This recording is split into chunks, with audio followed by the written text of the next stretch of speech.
Dengan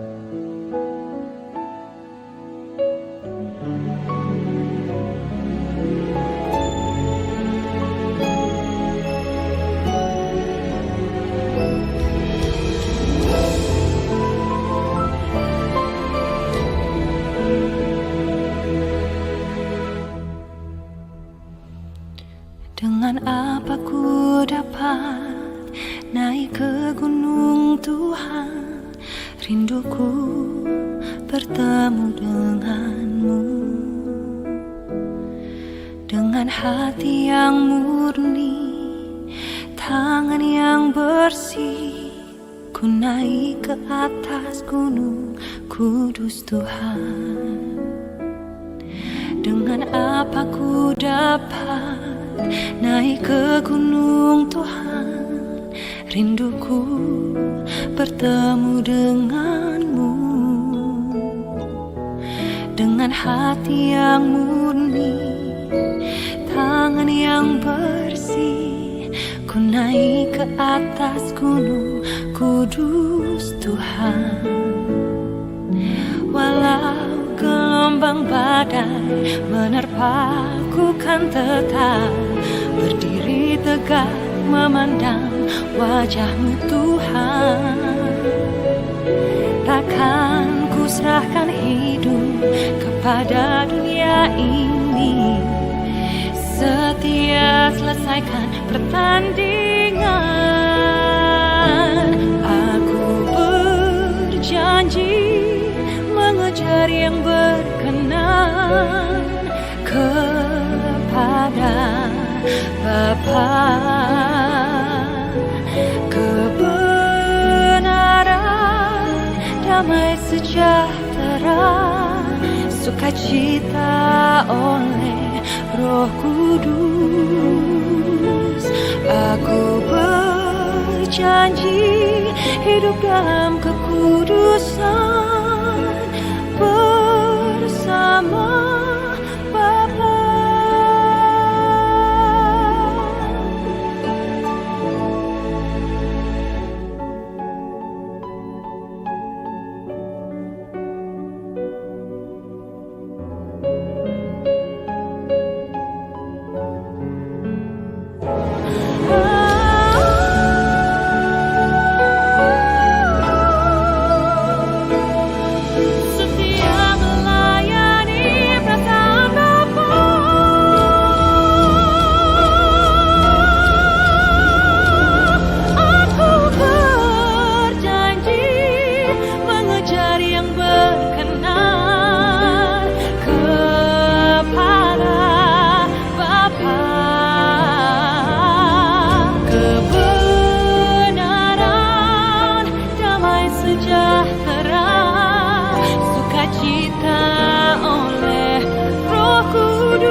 Setia melayani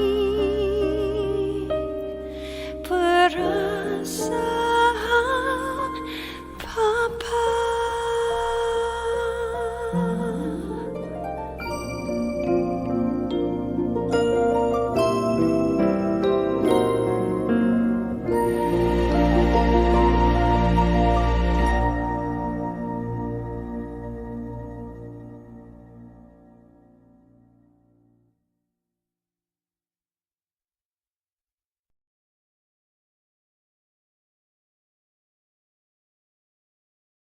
Kami mengucap syukur padamu Tuhan, buat pagi hari ini di mana kami kembali Tuhan dikumpulkan, untuk kami boleh menyembah-Mu, untuk kami boleh meninggikan nama-Mu Tuhan. Seperti lagu ini Tuhan Yesus, Tuhan, kami sungguh membutuhkan Engkau, kami sungguh memerlukan Engkau. Teruslah berjalan bersama dengan kami Tuhan, gandeng tangan kami, tetapkan langkah-langkah kaki kami, dan pegangi hati kami Tuhan, agar setiap kami Tuhan dapat memenangkan pertandingan kehidupan masing-masing. Terima kasih Tuhan. Pakai hamba-Mu yang bodoh ini Tuhan untuk berkata-kata. Urapi lidah bibir hamba-Mu, biar hamba-Mu mampu untuk menyampaikan kebenaran firman-Mu. Tuhan, kami memakai otoritas Engkau. Kami mau ikat semua penguasa-penguasa kegelapan Tuhan, yang berusaha mencuri, berusaha mengganggu Tuhan, perhatian dan firman yang akan ditabur pada pagi hari ini Bapa. Semuanya kami mau ikat di dalam nama Tuhan Yesus Kristus. Kami mengundang Engkau Allah Roh Kudus untuk bersama dengan kami, Engkau yang akan menerangi firman yang akan disampaikan pada pagi hari ini Bapa. Terima kasih Tuhan. Di dalam nama Tuhan Yesus Kristus kami berdoa dan mengucap syukur. Haleluya. Amin. Shalom semuanya. Shalom. Saya ucapkan sekali lagi selamat Natal kepada seluruh anggota Gereja Ujung Bumi, dan saya berdoa kiranya sukacita, damai sejahtera dari Tuhan serta berkat-berkat Natal turun untuk kita semua. Ada amin? Amin. Oke. Mohon maaf suara saya ini agak-agak serak nih karena baru kemarin saya sepertinya mau flu. Oke, jadi kita mau mengucap syukur ya. Ternyata 2024 yang mungkin di akhir 2023 kita prediksi kita akan susah untuk melewati 2024. Kita nggak ngerti apa yang akan terjadi di dalam tahun 2024.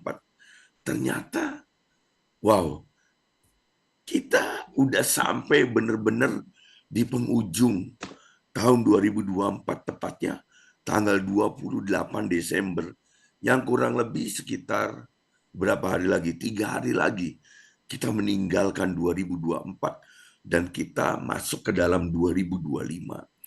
Jadi kita percaya kalau Tuhan bisa membawa kita melalui tahun 2024 ini dengan situasi dan kondisi seperti yang tadi Bapak saksikan, situasi sakit beliau, tapi beliau benar-benar wow, salut. Saya bilang dia bisa berkata ya semua Tuhan izinkan. Nah, seberapa banyak dari setiap kita yang bisa bersyukur dengan 2024 yang sebentar lagi akan kita tinggalkan. Mungkin pertolongan Tuhan itu rasanya bagi beberapa orang itu, oh cuma biasa aja Pak. Ekonomi saya tetap biasa aja. Keluarga saya tetap biasa aja. Atau saya tetap sakit. Atau saya tetap ada di dalam Nusa Kambangan. Tapi percayalah, kalau kita urut hari demi hari sampai dengan hari ini, berkat Tuhan itu melimpah atas kehidupan kita. Ada amin? Amin. Karena kalau kita mau berhitung sekali lagi, kalau satu hari kita menghabiskan satu tabung oksigen yang ukuran 12 kilo, itu kurang lebih 100.000. Coba bayangkan, berapa hari dalam satu tahun? 365 hari. Kalau dikalikan udah berapa? Udah sangat banyak. Belum lagi kesehatan, kekuatan, atau lingkungan, atau apapun, bahkan pencobaan atau didikan Tuhan. Itu sebenarnya, kalau kita bisa pandang dari sisi yang berbeda, itu merupakan sebuah berkat. Sama seperti Ayub. Ayub berkata, dengan adanya penderitaan yang diizinkan Tuhan, akhirnya apa? Akhirnya Ayub bisa benar-benar mengenal pribadi Tuhan. Yang tadinya dia hanya mengenal pribadi Tuhan itu apa kata orang. Tapi ketika dalam penderitaan, Ayub bisa benar-benar mengenal pribadinya Tuhan secara pribadi. Sama Rasul Paulus berkata, di dalam kelemahan, kuasa Tuhan sempurna. Jadi saya berharap dalam situasi apapun, kondisi apapun, Mungkin dalam kehidupan kita belum ada yang berubah sedikit pun. Namun percayalah, janji-janji Tuhan itu ya dan amin. Siapa yang mau percaya, berikan kemuliaan bagi Tuhan. Amin. Untuk itu, tema sharing firman Tuhan hari ini, menikmati janji-janji Tuhan. Menikmati janji-janji Tuhan. Siapa yang mau menikmati janji Tuhan? Angkat tangan. Amin. Sama, saya juga mau menikmati janji-janji Tuhan. Hari ini saya mau ajak semua kita belajar dari satu pribadi yang namanya Abraham. Di mana pasti semua orang tahu Abraham itu tokoh yang terkenal di 3 agama, yaitu Kristen, Islam, atau Yahudi, atau kaum Semit. Jadi Abraham itu dipercaya itu benar-benar jadi bapak orang beriman, bapak orang percaya. Jadi hari ini kita benar-benar mau belajar, saya mau coba kupas tentang Abraham, karena dalam perjalanan perenungan saya bisa menemukan betapa wow, Abraham itu benar-benar dapat meluluhkan hati Tuhan, dapat membuat Tuhan itu jatuh cinta, atau bahasa istilahnya apa? Kesemsem ya. Kesemsem gitu. Tuhan itu benar-benar kesemsem sama yang namanya Abraham. Mari kita sama-sama buka di Kejadian 22. Kejadian 22 ayat 15 sampai 18. Kejadian 22 ayat 15 sampai 18. Saya berharap saudara-saudara bisa membacakan, karena suara saya agak-agak serak. Mari saudara-saudara baca. 1, 2, 3. Untuk kedua kalinya berserulah malaikat Tuhan dari langit kepada Abraham. Katanya, Aku bersumpah demi diriku sendiri, demikianlah firman Tuhan, karena engkau telah berbuat demikian dan engkau tidak segan-segan untuk menyerahkan anakmu yang tunggal kepadaku. Maka aku akan memberkati engkau berlimpah-limpah dan membuat keturunanmu sangat banyak seperti bintang di langit dan seperti pasir di tepi laut. Dan keturunanmu itu akan menduduki kota-kota musuhnya. Oleh keturunanmu lah semua bangsa di bumi akan mendapat berkat, karena engkau mendengarkan firman-Ku. Amin. Amin. Saya berharap kita semua yang mendengar firman ini, kita bisa merenung, kita bisa membaca, kita bisa merenungkan kembali di firman Tuhan di Kejadian 22 ayat 15 sampai 18 ini. Kenapa saya bilang kita harus merenungkan kembali? Kebayang nggak sama setiap kita, satu pribadi yang menciptakan dunia ini, satu pribadi yang paling berkuasa, bahkan satu pribadi yang oleh karena kasihnya kita itu bisa hidup, oleh karena kasihnya kita itu boleh ada, oleh karena kasihnya kita itu boleh menikmati apa yang ada di dunia ini. Tapi pribadi itu yang kita sebut Tuhan, Tuhan yang kita kenal di dalam nama Tuhan Yesus Kristus, itu bersumpah kepada ciptaannya, bersumpah kepada pribadi Abraham.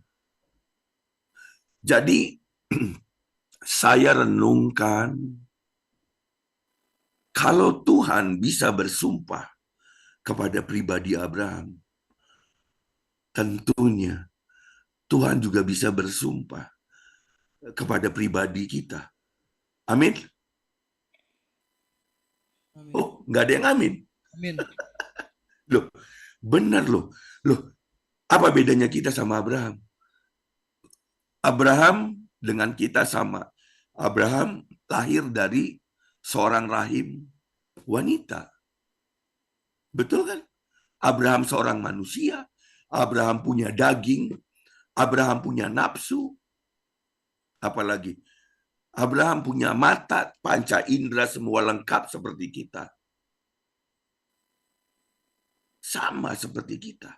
Jadi kalau Tuhan bisa bersumpah kepada Abraham, saya percaya Tuhan juga bisa bersumpah kepada setiap kita. Amin.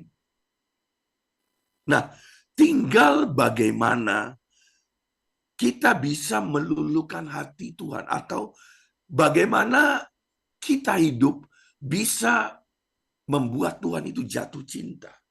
Sehingga sepertinya kalau kita baca di ayat ke-16 katanya, aku bersumpah demi diriku sendiri. Demikianlah firman Tuhan. Karena engkau telah berbuat demikian, dan engkau tidak segan-segan untuk menyerahkan anakmu yang tunggal kepadaku, maka aku akan memberkati engkau berlimpah-limpah dan membuat keturunanmu sangat banyak seperti bintang di langit, bla bla bla bla. Semuanya itu kalau saudara-saudara baca ke belakang, itu ada di Kejadian 12 ayat 1 sampai 3. Itu merupakan janji Tuhan. Makanya Tuhan berkata, untuk kedua kalinya. Untuk kedua kalinya. Nah, menurut saudara-saudara, saya mau tanya, levelnya tinggi mana, janji atau sumpah? Tinggi mana? Halo, ujung bumi? Sumpah. Sumpah. Setuju. Saya setuju. Karena sumpah itu sebuah perjanjian atau sebuah pernyataan yang dibuat oleh kedua belah pihak dengan saksi mungkin Tuhan. Janji pernikahan, kan nggak ada sumpah pernikahan, nggak ada. Janji pernikahan, janji penyerahan anak, janji apa lagi? Banyak janji-janji. Bahkan kita orang Kristen itu dibilangnya kita nggak boleh janji, itu di Matius 3:3 itu. Tapi kalau kita telisik lebih dalam lagi, sebenarnya bukannya kita nggak boleh bersumpah. Sebenarnya kita boleh bersumpah asalkan kita mampu untuk melakukan sumpah kita tersebut. Nah, tadi ada janji, nah sekarang sumpah. Nah, kalau sumpah itu kita membuat atau kita mengikatkan diri kepada, kalau secara umum, kepada sesuatu yang sakral. Dewa, dewi, atau kalau kita Tuhan. Nah, kita mengikatkan diri kepada Tuhan. Itu sumpah. Jadi kita sudah bikin sama Tuhan. Sumpah itu. Sumpah waktu di persidangan itu kan, seorang jaksa disumpah dia di atas kitab suci, di bawah kitab sucinya. Artinya apa? Dia benar-benar mengikatkan diri kepada Tuhan. Karena apa? Kalau janji, ketika orang mengingkari janji, ya hukumannya paling hukuman sosial. Tapi ketika kita melanggar sumpah kita, itu yang menghukum siapa? Yang menghukum Tuhan kita. Tuhan yang menghukum. Sesuatu yang sakral itu yang akan menghukum kita. Nah, jadi dalam hal ini di Kejadian 22 ayat 15 sampai 18 ini, coba bayangkan pribadi Tuhan yang mengikatkan diri kepada Abraham. Jadi Sang Pencipta itu benar-benar mengikatkan diri kepada ciptaannya. Bahwasanya dia akan memenuhi janji-janjinya. Nah, kalau kita lihat janji Tuhan kepada Abraham di Kejadian 12 ayat 1 sampai 3. Coba baca. Kejadian 12 ayat 1 sampai 3.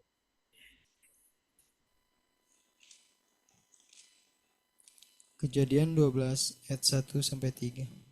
Berfirmanlah Tuhan kepada Abraham, pergilah dari negerimu dan dari sanak saudaramu dan dari rumah bapamu ini ke negeri yang akan kutunjukkan kepadamu. Aku akan membuat engkau menjadi bangsa yang besar dan memberkati engkau serta membuat namamu masyhur, dan engkau akan menjadi berkat. Aku akan memberkati orang-orang yang memberkati engkau, dan mengutuk orang-orang yang mengutuk engkau. Dan olehmu, semua kaum di muka bumi akan mendapat berkat. Amin. Amin. Jadi ada 3 janji Tuhan kepada Abraham di kejadian 12 ayat 1 sampai 3 tersebut, yang kemudian diulang oleh Tuhan di kejadian 22 ayat 15 sampai 18, yaitu apa? Yang pertama tentang tanah perjanjian. Tanah perjanjian. Yang kedua tentang keturunan Abraham. Keturunan Abraham. Coba bayangkan, Bapak, saudara-saudara, Abraham ketika menerima janji Tuhan umur 100. Umur 100, Sarahnya umur 90. Ya, tapi ya dia percaya aja. Nah, yang ketiga apa? Keturunan Abraham itu akan memberkati bangsa-bangsa. Nah, coba kalau nggak salah silsilah tentang Yesus itu ada di Matius, terus satunya ada di mana itu ya. Nah, jadi kalau kita tarik itu, Yesus itu keturunan Abraham. Nah, ini kan bukankah keturunan Abraham pribadi Yesus itu benar-benar memberkati bangsa-bangsa. Memberkatinya bahkan bukan hanya cuma berkat jasmani, rohani, bahkan materi.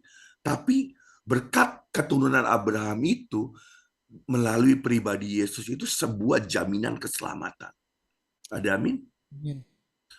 Kita cukup percaya kepada Yesus, kita meneladani kehidupan Yesus, perilaku Yesus, belajar. Saya percaya tidak akan ada manusia yang bisa sempurna seperti Yesus. Kita akan belajar. Ketika kita jatuh ke dalam dosa, kita minta ampun, kita bangkit lagi, kita belajar lagi terus dan terus sampai kita beroleh keselamatan. Dan janji Tuhan kepada Abraham itu tentang keturunan, tentang memberkati bangsa-bangsa. Itu sampai dengan hari ini semuanya terrealisasi. Ada amin. Amin. Nah, jadi saya mau bagiin bagaimana ya, kita mau sama-sama belajar kok pribadi Abraham itu benar-benar bisa menikmati janji-janji Tuhan. Iya dan amin. Oke, Abraham itu nggak masuk ke tanah perjanjian, yes. Nggak masuk. Tapi keturunannya itu bisa masuk tanah perjanjian. Walaupun diputer-puterin nama Tuhan 40 tahun di 40 tahun di padang gurun. Tapi faktanya keturunan Abraham bisa menikmati tanah perjanjian. Nah, jadi untuk kita keturunan Abraham secara rohani dapat menikmati janji-janji Tuhan. Nah, tentunya kita harus menteladani kehidupan dari Bapak Abraham, Bapak kita. Meneladani kehidupannya. Nah, kalau tahun 2024 mungkin belum ada atau hanya sedikit yang berubah dari kehidupan kita. Mungkin kesehatan, mungkin keluarga, pekerjaan, ekonomi, atau apapun. Nah, mumpung sebelum tahun 2025 kita jalani, hari ini kita coba belajar bersama-sama, kita coba telisik lebih dalam lagi. Bagaimana sih cara hidup Bapak kita, Bapak Abraham? Sehingga Bapak Abraham itu bisa menikmati janji-janji Tuhan. Nah, dengan kita meneladani kehidupan Bapak Abraham, kita berharap di tahun 2025 kita dapat menikmati janji-janji Tuhan itu, yaitu tanah perjanjian, keturunan, dan keturunan kita akan menjadi berkat atau kita akan memberkati. Tanah perjanjian, ya kita bisa artikan mungkin Tuhan berikan rumah baru atau daerah baru, sesuatu yang baru, ya kan? Itu tentang keturunan, bisa jadi pelayanan kita akan berkembang atau perusahaan kita, usaha kita berkembang, kita memiliki karyawan, sehingga apa? Kita bisa menjadi berkat. Nah, kalau kita telisik dari cara hidup Bapak kita Abraham, yang pertama Bapak Abraham itu taat. Apa Bapak-bapak? Sama-sama taat. Taat. Oke. Nah, di Kejadian 12 ayat 1. Silakan dibaca Kejadian 12 ayat 1. Dan 12 ayat 1. Berfirmanlah Tuhan kepada Abram, pergilah dari negerimu dan dari sanak saudaramu dan dari rumah bapamu ini ke negeri yang akan kutunjukkan kepadamu. Nah, firman Tuhan berkata, pergilah dari negerimu. Abraham pergi dari Ur Kasdim,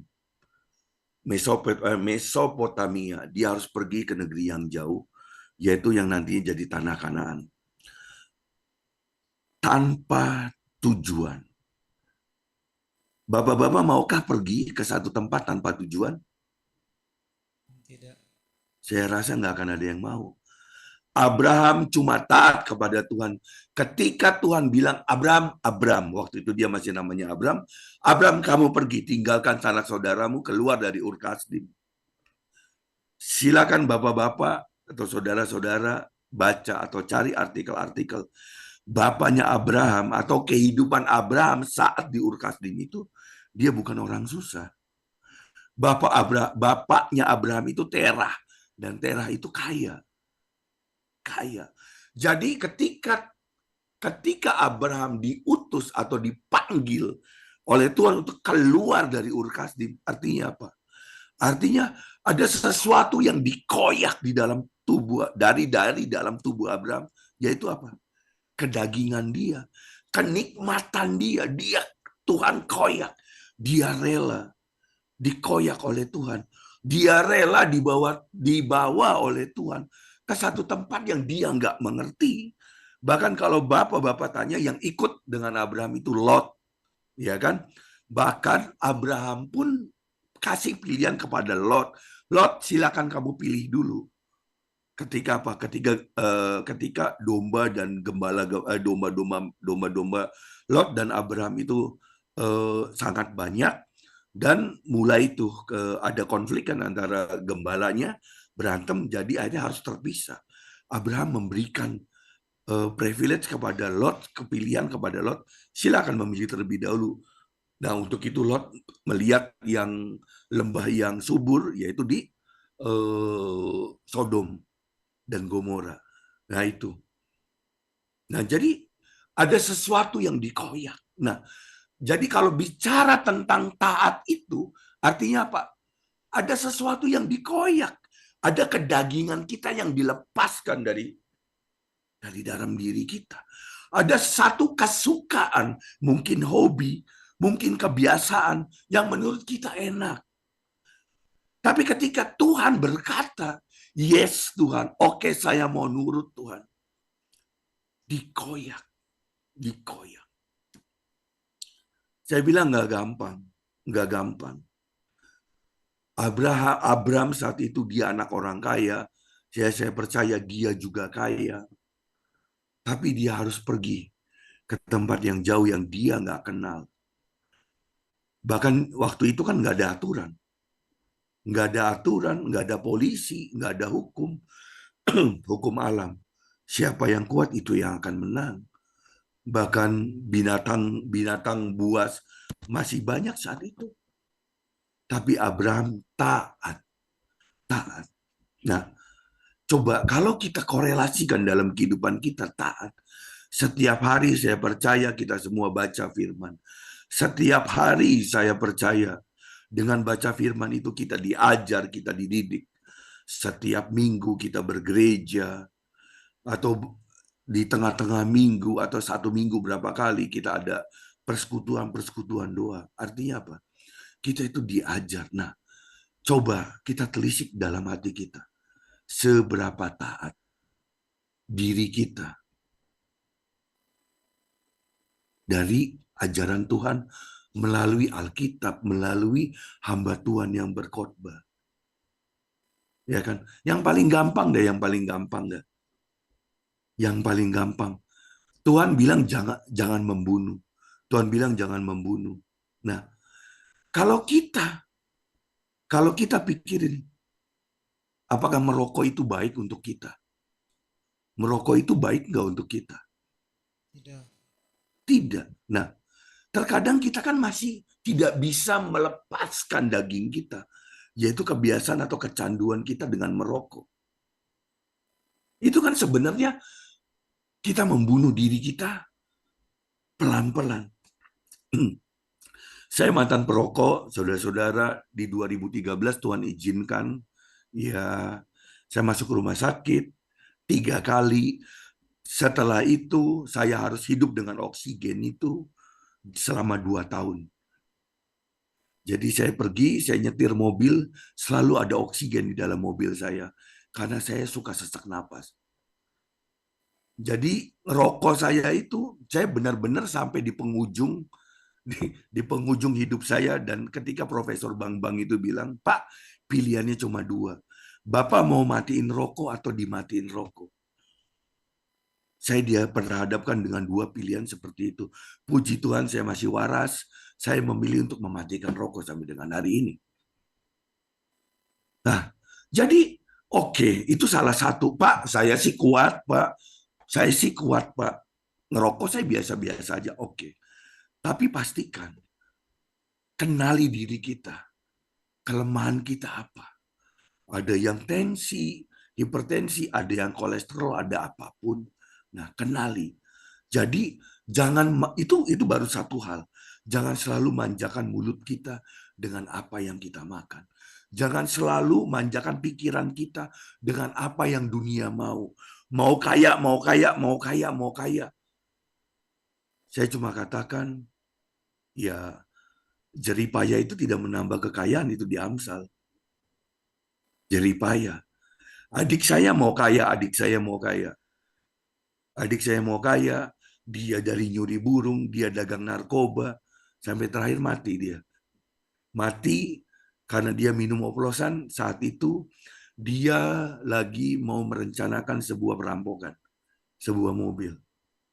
Jadi kayanya kaya juga enggak, ya kan? Di penjara iya, terakhir ya mati sia-sia. Saya katakan, kalau kita nggak bisa deketin sang pemilik kekayaan, kita nggak akan kaya kok. Kita nggak akan kaya, bahkan kekayaan kita. Kalau dikasih kaya, kekayaan kita nggak akan menyelamatkan kita. Berapa banyak teman-teman saya yang harus mati karena overdosis saat itu, karena bapaknya kaya.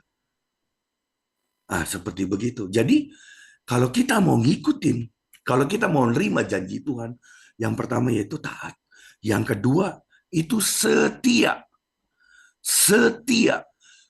Setia dalam suka dan duka, setia dalam setiap musim, setia dalam situasi dan kondisi apapun. Bagi kita, sekali Yesus, tetap Yesus. Ada amin? Baca di Ibrani 11 ayat 11.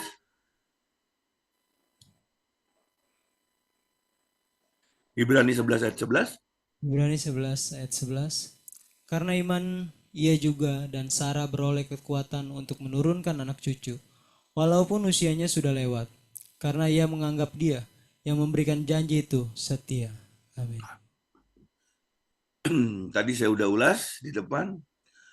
Coba bayangkan sekarang kakek-kakek sama nenek-nenek, dia dengan setia, dia menantikan janji Tuhan tentang keturunan. Bahkan kalau kita baca Alkitab, Sarah itu sudah mati haid. Istilah kerennya sudah menopause. No hope, udah nggak ada harapan. Harapannya udah 0,0000% untuk punya anak. Tapi Abraham dan Sarah, dia memilih untuk setia. Coba kita renungin sejenak. Bukti kesetiaan Abraham sama Sarah ketika nungguin anak itu. Apa sih? Coba kita bayangin. Saya percaya mereka nggak bersungut-sungut. Mereka nggak bersungut-sungut. Mereka terus berdoa. Tuhan, terima kasih buat janjimu, Tuhan. Terima kasih. Saya sudah menerima anak itu dalam pelukan saya. Itu imannya. Saya percaya itu.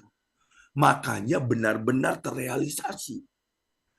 Coba kalau Sarah dan Abraham setiap hari cuma ngomel-ngomel dan marah kepada Tuhan. Tuhan gimana sih Tuhan? Tuhan kasih janji yang muluk-muluk untuk kita.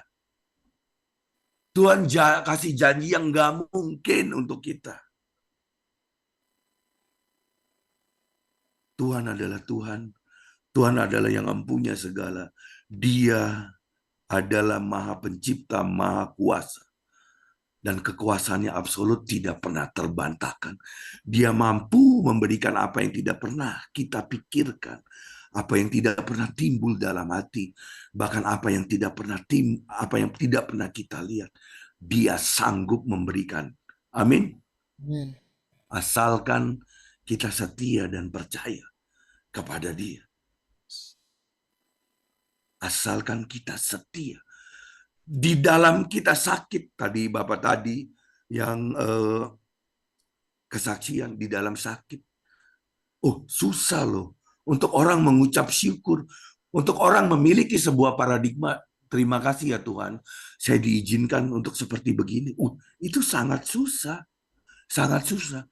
Sama ketika orang lagi dalam kondisi ekonomi lagi terpuruk,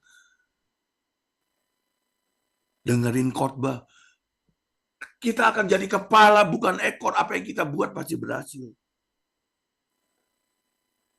Itu ada dua orang.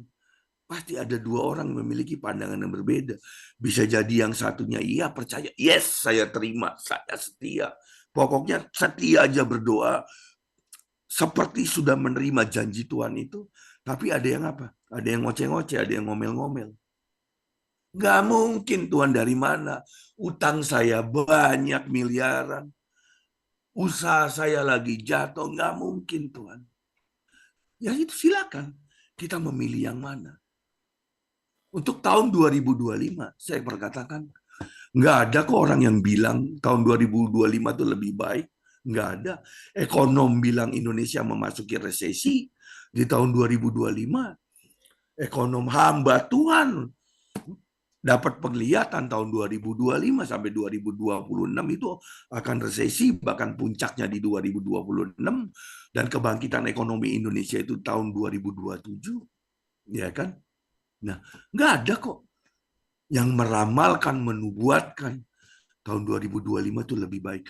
Namun kita percaya, ketika kita setia, ketika kita taat, kita akan menerima, kita akan menikmati janji-janji Tuhan. Ada amin? Amin. Meskipun Sarah dan Abraham itu secara kedokteran, secara medis sudah tidak mungkin punya anak. Tapi buktinya Ishak lahir. Ishak lahir. Amin. Nah, yang ketiga, untuk kita menikmati janji-janji Tuhan, berani berkorban. Berani berkorban untuk Tuhan. Berani berkorban untuk Tuhan. Baca di Kejadian 22 ayat 16. Kejadian 22 ayat 16.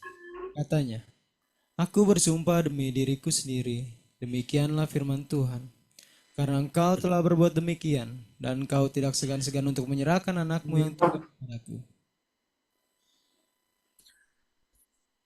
Siapa yang mau nyerahin anaknya ke Tuhan? Saya. Ya kan kita sering lihat ke gereja, ada pasangan yang menyerahkan anaknya untuk didoakan. Saya serahkan anak ini, hamba Tuhan mendoakan kepada Engkau Tuhan, biar rencana, biar kehendak Engkau yang terjadi, biar anak-anak itu berjalan di jalan-jalan Tuhan. Amin. Semua pasti mau. Tapi ini Abraham berbeda. Anaknya diserahkan ingin dibunuh. Ingin dibunuh. Siapa yang mau? Saya percaya nggak ada. Nggak ada yang mau. Nggak ada yang mau. Kecuali Abraham. Betapa Abraham itu benar-benar taat. Betapa Abraham itu benar-benar setia. Sampai dia benar-benar percaya kalau memang Tuhan mau anak saya yang satu ini, ya Abraham percaya pasti Tuhan akan kasih anak-anak yang lain kok.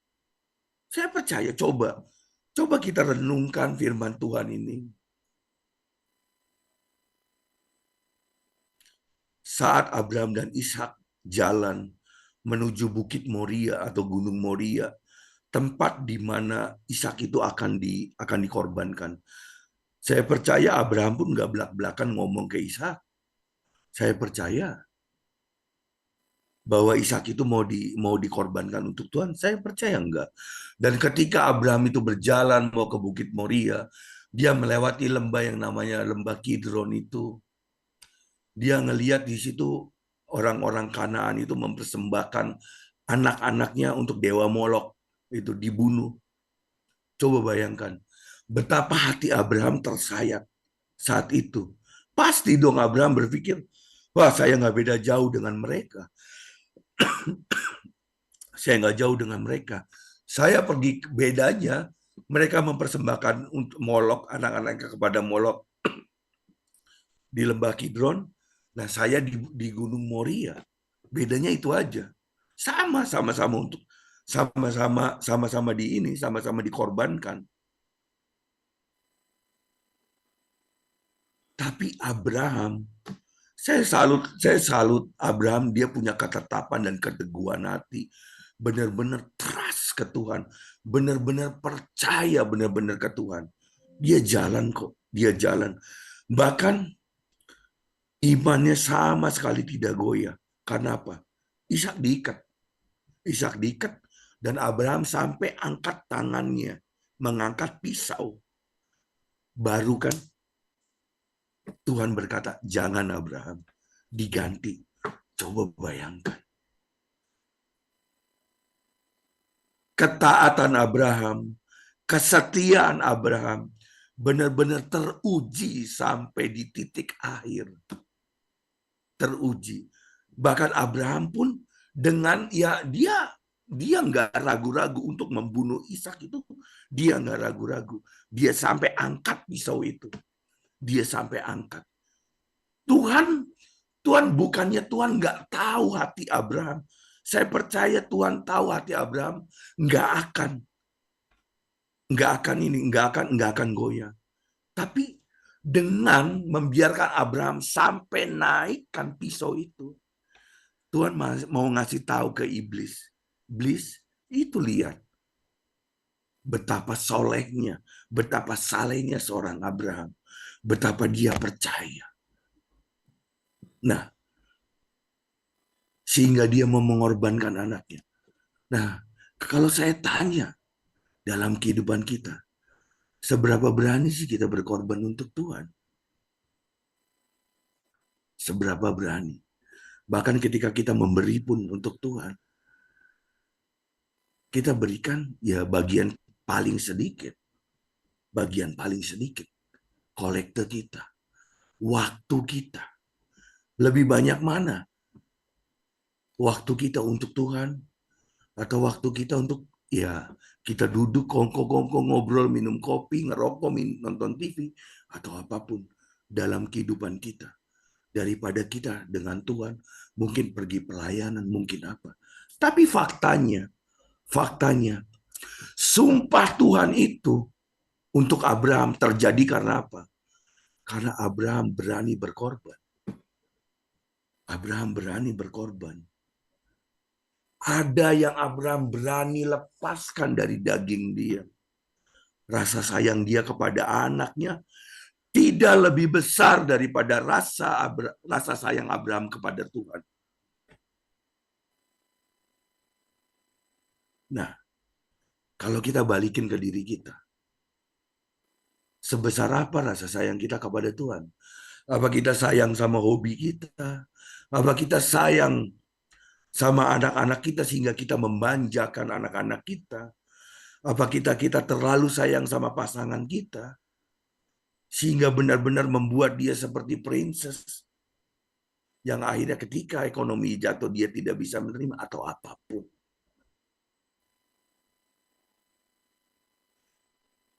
Jadi pagi ini sebelum kita masuk ke tahun 2025, kita belajar yang pertama, taat. Yang kedua, setia. Yang ketiga, berani berkorban untuk Tuhan.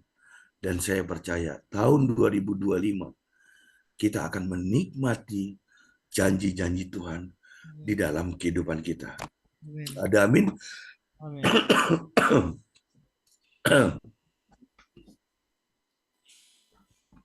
Halo, ada amin? Amin. Oke, kalau gitu, mari kita tutup.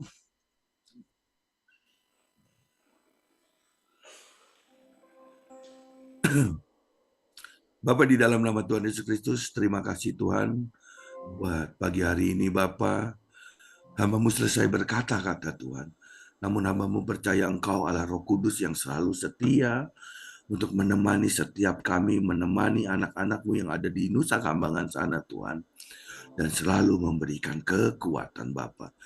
Biar Tuhan sebelum kami meninggalkan tahun 2024 ini Bapa, setiap kami dapat introspeksi diri Tuhan. Di mana untuk memasuki tahun 2025, setiap kami tidak boleh Tuhan jatuh kepada dosa yang sama. Namun kami mau belajar seperti Abraham Tuhan, untuk taat, untuk setia, dan untuk mau berkorban untuk Engkau Tuhan. Sehingga tahun 2025 nanti Bapak, setiap kami dapat menikmati janji-janji Tuhan, itu terrealisasi dalam kehidupan kami semua. Terima kasih Tuhan, di dalam nama Tuhan Yesus Kristus kami berdoa dan mengucap syukur. Mari kita yang percaya sama-sama katakan, Amin. amin. Langsung doa berkat Pak. Oh, langsung doa berkat. Mari kita sama-sama berdiri.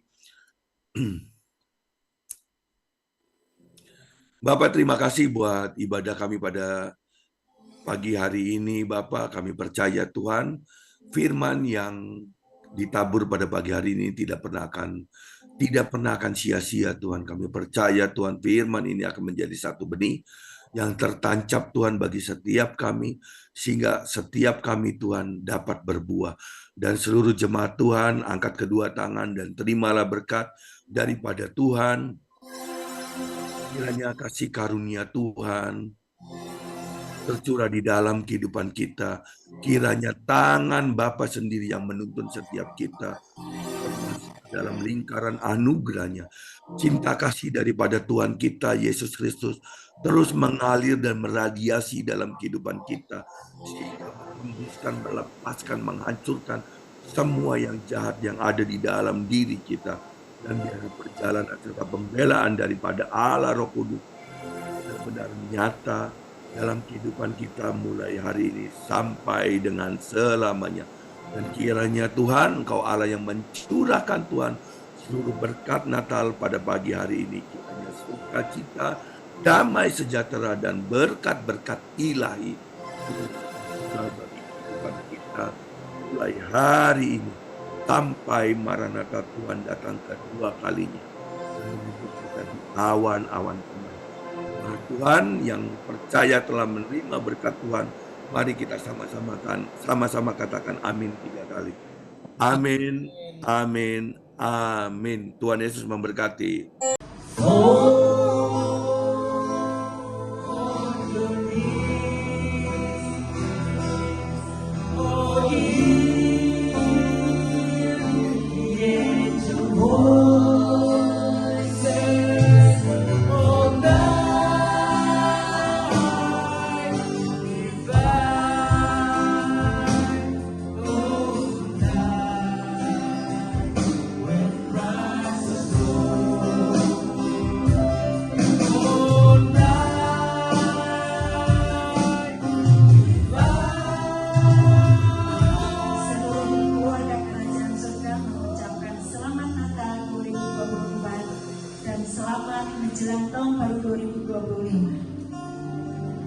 Seluruh KKS harus tetap sukacita, penuh dengan damai sejahtera, dan selalu hidup di dalam kebenaran. Selamat Natal!